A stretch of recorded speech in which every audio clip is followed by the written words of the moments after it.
அம்பானி வீட்டு கல்யாணத்தில் ரஜினி டான்ஸ் ஆடினா அப்படின்ட்டு குத்து டான்ஸ் ஆடினான்ட்டு ரொம்ப ரொம்ப ரொம்ப ரொம்ப கேவலப்படுத்தி பேசிக்கிட்டே இருக்கிறாங்க.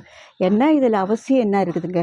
அம்பானி வீட்டு கல்யாணத்தில் ரஜினி டான்ஸ் ஆடினா ஆடிட்டு போகிறாரு, ஆடினா பேசாமல் நின்னாலும் என்ன இருக்குது? ஒன்றுமே அதில் விமர்சனமே வேண்டாம். போன தடவை போய் பாஷா உட்காந்துட்டு வந்தார், இந்த தடவை ஏதோ இன்ட்ரெஸ்ட்டாக ஆடுறாரு.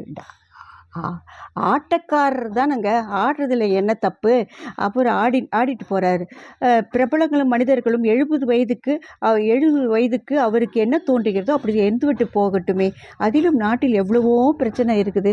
இந்த பிரச்சனையை என்ன நடனம் தேவையா என்று கேட்பதெல்லாம் என்னத்துக்குங்க? தேவையில்லாத பிரச்சனையெல்லாம் நம்ம என்னத்துக்கு இழுத்து விட்டுக்கணும்? அவர் ஆடுறாரு, பாஷா உக்காந்துட்டுருக்காரு. அப்போ கிரிக்கெட் வச்சுட்டுருக்கவங்களாம் கிரிக்கெட் ஆடுவாங்களாம் கேட்குறீங்களா? அதெல்லாம் பண்ண மாட்டாங்க. இவருக்கு டான்ஸ் ஆட தெரியும்.